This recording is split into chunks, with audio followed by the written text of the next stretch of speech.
I'd be more than happy to answer them. So 100% of the rental goes towards the purchase? Yeah, so of the $24 for the violin is what's going towards it. The insurance and taxes does not, because it's just different. But yeah, $24 every month you pay will be going towards purchasing or exchanging to a different instrument. So in 8th grade, if you're looking at buying a full-size violin, you've amassed all of this money toward that, starting now. We have families that come in with $1,000, or maybe sometimes even more than that, by the time they're at a full-size violin, and they pretty much can walk out for free with an intermediate to professional level violin from us. So it really is a good program if the kids stick with it, and then if they don't, you just return it. So. If something were to happen to it, I mean, it is insurance, but do we need to bring it to the store or If it, or do you guys come here? I guess we could work something like that out with Brian, but usually the parents just bring it to us. For a violin, we would probably just exchange you to a different one if something does happen, and things can happen. The insurance is definitely a good thing. Sound post can fall out, bridge. There's all kind of things that can happen. Just even being in a room with other kids, so yeah. So anything that goes wrong with it, the only thing it probably wouldn't cover is if you run it over with a car or something. Might not cover that, but yeah, just bring it to the store. We could maybe work something out with Brian where I can come pick them up from him or something. So. And I'm going to probably go on and say, since we're only meeting once a week, if you brought it on Friday, that doesn't make sense to me. Yeah, it'd be best to bring it straight to for sure. It would be a lot more, as far as time goes, to get a working instrument. Just bring it to us, and that's something we can do. Yeah. Cool. All right, we were really excited to partner with Music and Arts on this, especially when we found out how economical their rental plan is and how long-term your investment ends up accruing. We're really excited about that, and I think you're getting a lot of bang for your buck. Cool. All right, Christian's back here as well. Afterwards, if you want to have any questions, and we'll talk through that. Miss Foster is the violin teacher for the Ethos Music Academies, and this is my daughter, Kaden. She'll be in the class also. She's just kind of helping out because she lives here at the school like I do, right? But Ms. Foster, if you would just maybe talk to us about what a normal class might look like, how much practice we should consider, per week, and things like that. Okay, so basically, we are meeting once a week for about an hour. An hour and 10 once we An hour get in and there. 10. So basically, what we're going to cover is we're going to learn to read music. We are starting from zero, pretty much. I assume that nobody's ever held a violin. But I'm going to try. Like he said, we have a presentation in December. So we want to move along so that they can present something in December. Now, this being said, when we have a lesson once a week, it's different from other school programs where you meet every day, So by me just seeing your kids once a week, it means that it puts a lot of responsibility on practice time at home.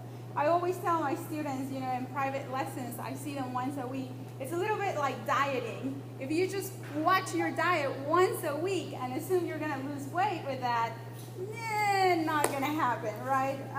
It's like exercise as well. If you want to get strong and just lift weights once a week for 30 minutes, not going to happen. So it's very, very important that the kids take their instrument out every day. I know sometimes the weekends can be a little more difficult or complicated, but at least 5 days a week, the kids will need to practice.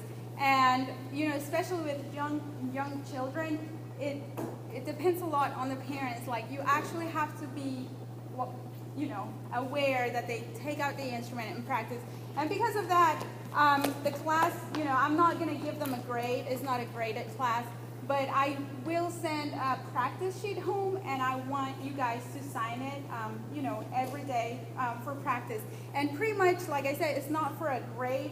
It's just because sometimes after 1 or 2 months, the parents come and say, like, well, my child isn't playing. Like, why is this not working? And that's when, we look at the practice sheet, and we're like, well, if he's only played once a week, maybe that's why. So it's just to keep records. Sometimes we don't notice how days go by, And next thing we know, it's like, oh, the whole week went by and we didn't practice a single day. So it's just, to help the students be aware and to help you parents be aware of the time we're putting into it. So it is a commitment, to the kids that are here. It does require a commitment and perseverance and a lot of effort, but at the end, it's really fun.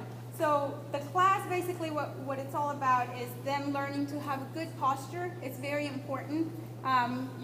Making sure that when they start, I'm a big fan of it. I want to make sure that they have good posture and good technique from the beginning, because that way they can just, there's no stopping. Otherwise, we have to, if I just let them go because they want to slope in the chair, then we have to do remedial teaching. So posture is something we're going to really focus. Reading. Ideally, like he said, we want them to join the orchestra later on, the other ensembles. So we want them to learn how to read music, obviously count, the rhythm. And I will warn you, the violin, at the beginning, the bow technique, it takes a little effort. So you're just going to have to be patient and very supportive. Some strange sounds may come out at the beginning, and we just got to keep pushing. And but basically, we will follow a book. You will be receiving a book with the payment, the price you're paying. We're going to have a book, and we're going to follow those lessons. Every now and then, I might send an extra, song. At the beginning, a lot of what we do is just open strings, and so it can be a little tedious. So I have recordings, to help them play along, so that it's more fun and engaging for them.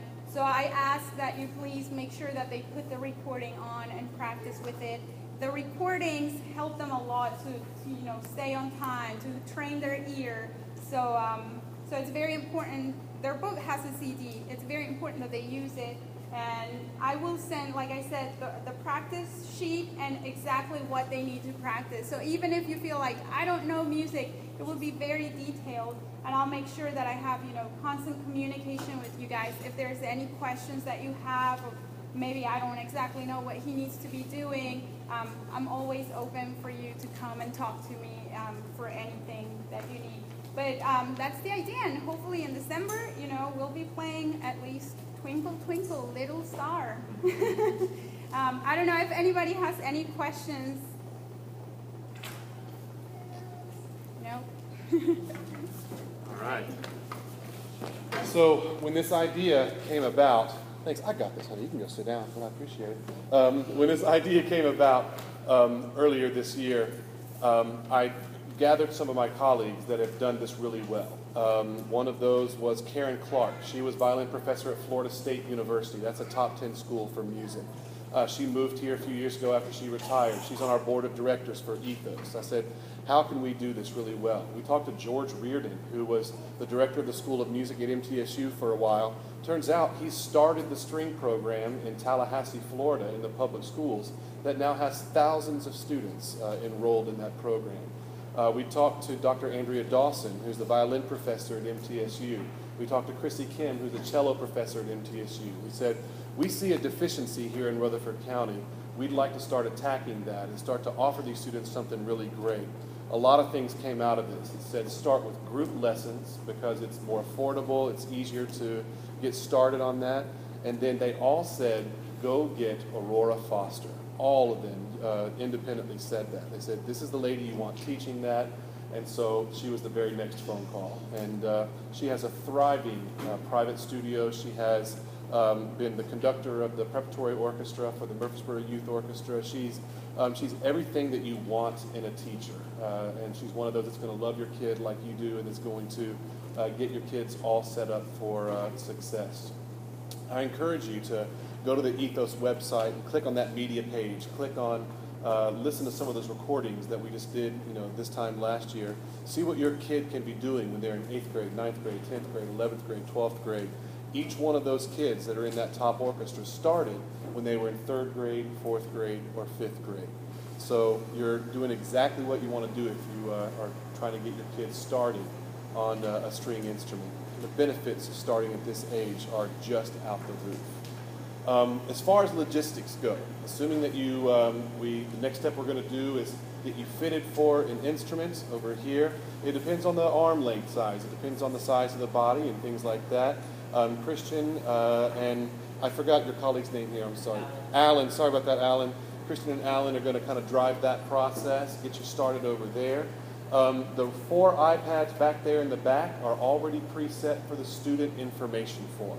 So it would be instrument, student information form, then you go over to Christian to sign the rental contract, and then finally you come over to me, and you, on the back of that information form is a little parent thing that says, we are committing to 8 months. We can't make this work if we feel like you're going to be out of this in November. So we are asking for a full school year commitment from September through April. Otherwise, we can't feasibly make that work. So that you're going to do that, that as a family you're excited about this, ready to put in that practice and get everything ready. And those are the steps: instrument, student information form, rental, and then you end with me right over here. On Friday, I was just talking over here, and I think what we're going to do is you're going to walk in. Your form says to put it in the music room. We've just changed that because that's a traffic issue and things like that. We have a corner of the stage right in the gym. So when you get here in the morning, go into the gym, drop off the instrument. I'll be there waiting for you this Friday to show the students where that goes, all right? We're going to lock those up, have those safe and sound. And then after school, Ms. Foster will be waiting for the students right there.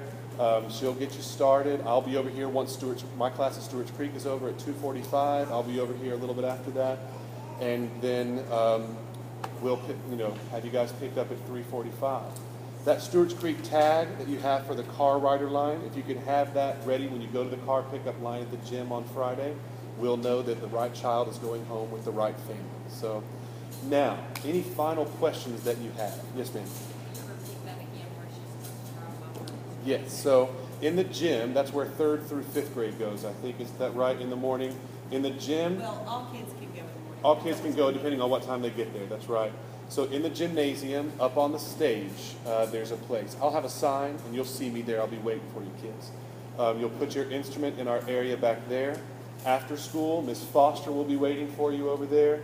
She'll show you where to get your instrument, where to take your stand, where to set up for classes. If I could just do one more thing before I get another question and interpret what Ms. Foster said. She said interesting sounds. Have you ever heard a beginning violin? Kids, this is just as much for you as it is for the parents, okay? It's not going to be a beautiful thing from the beginning, okay? Because you have to learn like what angle to get the hair of the bow on the string. You have to learn all of these things, and that's going to take muscle practice, all right? So kids and moms and dads, it might not be beautiful at the beginning, but that's why you have to do it every day just to get better and better, slowly and slowly, all right?